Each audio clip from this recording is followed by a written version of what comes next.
Greetings. I'm Chauncey Williams, author of the book, What Do I Do Now? This is a series, and this is lesson 5 of that series, Negotiating with Creditors. That's our lesson today, lesson 5 in our 5 series. Negotiating with creditors. How do you do it? How do you make that connection to deal with the people that want their money back? That's what I basically call them. So look at this man below. He got his head in the sand. And that's what we do when we have to deal with a creditor. Most creditors understand that at one time or another, most people fall behind on their debts. People frequently may be faced with an unexpected expense or emergency and could not pay all of their bills on a given month. Others may experience a temporary layoff or strike that may affect their monthly income and make it impossible for them to pay off all their bills on a given month. And still others may fall behind on their debts because they inadvertently created debt that they could not afford to repay. Creditors understand this and are often willing and able to be helpful. If you have attempted all of the strategies in the preceding chapters and are still unavailable to unable to afford your debts, it may be time to contact your creditors to develop repayment plans. We have saved this strategy until this point in this volume because it's one of the last options, and using this strategy may result in an addition of negative or derogatory entries on your credit report. And it does, but sometimes things are better than a bankruptcy, I'm telling you. And if you can negotiate, you could be in a situation where you could settle something and it can come off your credit report. So don't look at it as a bad thing. Look at it as something that I'm going to get my life back. It's not going to take 10 years, but it could take 2. It could take 3, but it don't have to take 10. That's how I look at it, negotiating with creditors. So look at the following rules apply to negotiating with creditors. So this is some good stuff. I use it all the time with people. Number 1, decide to negotiate alternative repayments only when you are certain that you cannot keep up your payment as planned.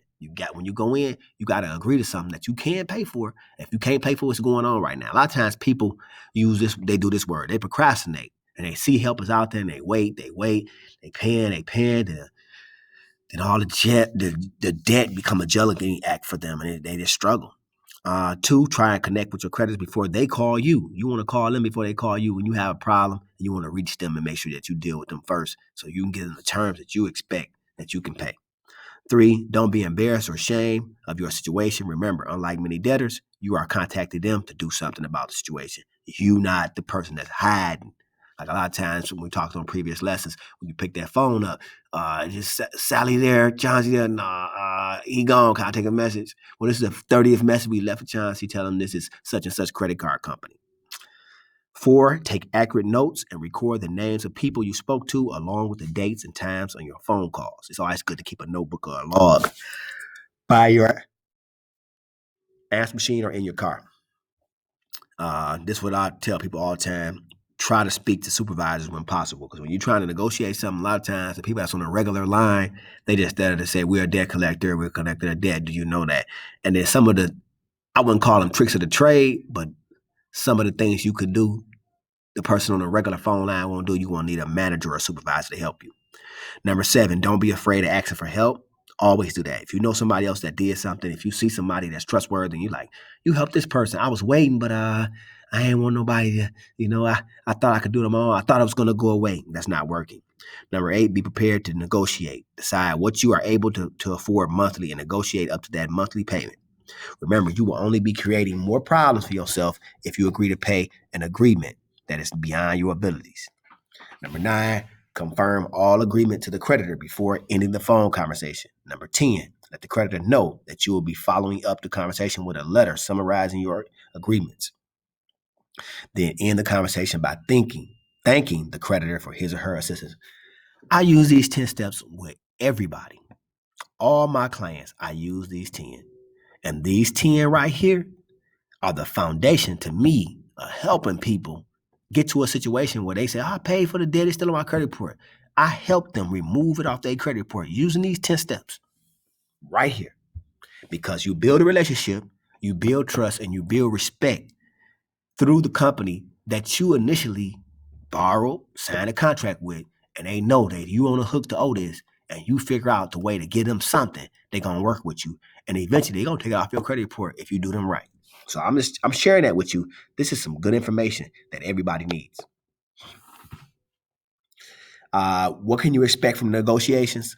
Although there are no guarantees, most creditors are very understanding and willing to be flexible in establishing their repayment plans. Remember, if you are successful in repaying your debts, they too have been successful in collecting their debt. Therefore, the creditor is going to make it easy as possible for you to repay the entire amount of the debt. The following are some examples of what you can expect when negotiating with your creditors. Here's some examples. A temporary debt reduction in your monthly payment, an extension on the length of the loan, reducing your monthly payment, estimate late charges, delay payments for a few months, suspend your credit card privileges, negative report on your credit report. It's going to come. But then if you did right, you pay it off, or you negotiate and settle it, it's going to come off later. It's going to be removed once you get done with the agreement.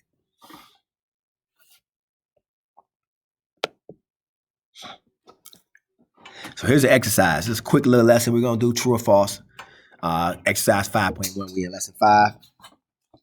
The first one, it says, creditors are willing and able to help if you ask for assistance. True or false? You should not let creditors call you first. I wouldn't. Don't let that happen. You should not be afraid to ask for help. If you are afraid to ask for help, you got a problem. A creditor is going to make it as hard as possible for you to repay. No, they're not. They're going to work with you. They're going to say, it was this much. What can you meet us at? Can you provide income? Did your job change? They're going to work with you. Next question, confirm all agreements to the creditor before ending the phone conversation. I always ask them to send me an email stating what it is. That's what I tell all my clients and what the agreement we have, because sometimes they do renege. Some of them do. They do try to change negotiation when they get your money. So you always want to get stuff in writing. When negotiating with creditors, you can expect all debt to be deleted. Not all debt. Some of the debt, if you get it in writing, you can.